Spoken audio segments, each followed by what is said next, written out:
There were so many amazing beaches, but our favorite was Koki Beach.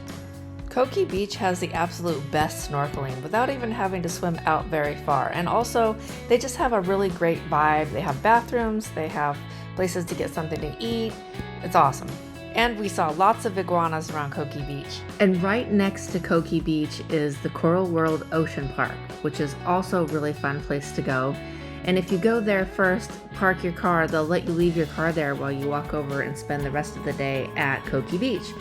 Coral World Ocean Park has a lot of things you can do. It's a really cool aquarium, plus you can swim with the dolphins, you can swim with sea lions, and even sharks. They have snuba, a sea trek, lots of fun stuff to do. A must-see on St. Thomas is going up to Mountaintop and checking out the view of Magens Bay. It is absolutely gorgeous. And while you're at Mountaintop, you can do some shopping and have a famous banana daiquiri. 300 feet, turn left onto Thomas Street. Take the next left onto Thomas Street. I'm not, you shut up, because I'm not listening to you anymore. Yeah, oh my God. This is insane. So just a heads up on the driving in St. Thomas. You have to drive on the left side of the road, and the cars are just like they are in the rest of the US, where the driver is on the left. So it's awkward to say the least. And GPS doesn't work real great in town, so you may get sent to some crazy streets where your car barely fits down. They're narrow. The whole island is hills up and down, very, very steep, and also a lot of very sharp corners. And so driving is not for the faint of heart. Just be advised, if you get a rental car, take your time, be careful, and enjoy.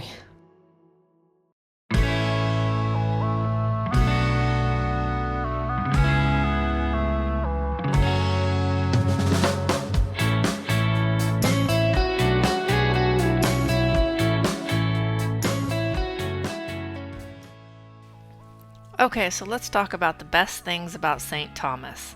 St. Thomas is in the U.S. Virgin Islands, and it's a U.S. territory, which means you can go there without the need for a passport. So if you don't have a passport, no problem. You can go to this island and feel like you're in the Caribbean and still be in the U.S. And honestly, even if you do have a passport and you have no problem traveling wherever you wish, I still highly recommend St. Thomas.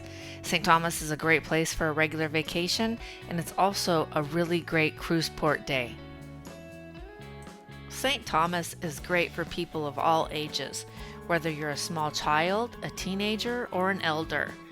The beaches on St. Thomas are beautiful, absolutely stunning. The water is warm, turquoise, and the beaches provide easy access to swimming and snorkeling. You can snorkel right off the beach and see tons of beautiful fish. At Koki Beach, you literally swim out maybe 10 feet. You barely get to the point where you're not walking on the sand, and there's fish everywhere. You might see sea turtles. At Koki Beach, we saw some sea turtles, and that was an amazing experience. If you like boating, if you like to go out for a trip on like a catamaran, there are lots of boats in St. Thomas. In fact, one of my favorite parts of the island is just the marina and how pretty it is, and all the fancy boats and all the catamarans. You can book a tour out on one of these catamarans to go snorkeling, and they'll take you to some amazing places. But like I said before, you don't have to do that to get great snorkeling on St. Thomas. Just pick one of the beaches that's popular for snorkeling, like Koki Beach. If you're feeling a little more adventurous, there are other things that you can do that might be a tad bit more exciting, like swimming with the sharks at Coral World, or the dolphins, or learning how to use a sea trek, or even taking a class to learn how to scuba dive. And don't forget sightseeing and shopping. There's lots of great shopping on this island.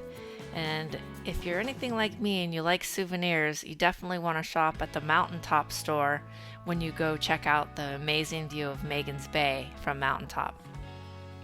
Okay, this video would not be complete if I didn't add at least a couple negatives and some tips for your trip to St. Thomas.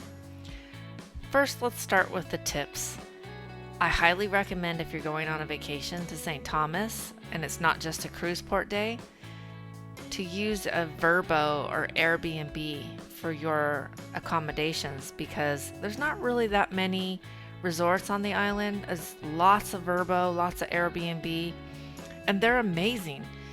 For example, when I went with my family, we rented a condo. It was a 2-bedroom, 2-bath condo on Belongo Bay, and it is literally right on the beach. I mean, we had the best ocean view I've ever had on any vacation, and the water was like so close to our balcony we could literally throw a rock in the water.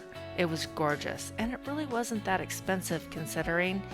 I think I would have paid the same for a resort, and it was so much better. We had a full kitchen. We could go to the store and, we could make stuff, but also go out to dinner when we wanted. So I think that was amazing, and I highly recommend it. And then also, if you are on a cruise and this is your port day, there's so many things that you can choose from for excursions, but I highly recommend that you do not miss Mountaintop and the view of Magens Bay. If you just want to go to the beach and go snorkeling, Koki Beach was my favorite beach, and I think the easiest and best snorkeling from the beach. Now, if you do go to St. Thomas for your vacation, you're going to need a rental car. You cannot enjoy this island without a rental car. And when we start talking about our negatives, unfortunately, one of them is driving on this island. So in St. Thomas, they drive on the left side of the road, but the cars are just like the cars we have here in the rest of the US with the driver on the left side. So it's a little awkward, doesn't really make a lot of sense, and it can be confusing when you're driving. So you just want to make sure that if you're going to be driving, you are very comfortable with the situation and that you're very careful and you drive the speed limit. And just take your time. Don't be in a hurry. You're on vacation. Make sure whoever's doing the driving is a good driver and feels comfortable with that. I know when I went with my family, I was not that person. My brother did all the driving when we went to St. Thomas, and thank God, because I really don't think I could have handled the stress. But you do need a rental car to enjoy this island, because you're going to want to get around and go to the different beaches. The other negative, unfortunately, is the culture is not super friendly. So if you're from an area like where I'm from and you're just used to people always being super friendly and accommodating and, welcoming, you might be a little put off by the culture in St. Thomas. I think they're just kind of serious. They don't smile a lot. And it's just, I don't know, it's not what I'm used to, and I felt like that was a little bit of a negative.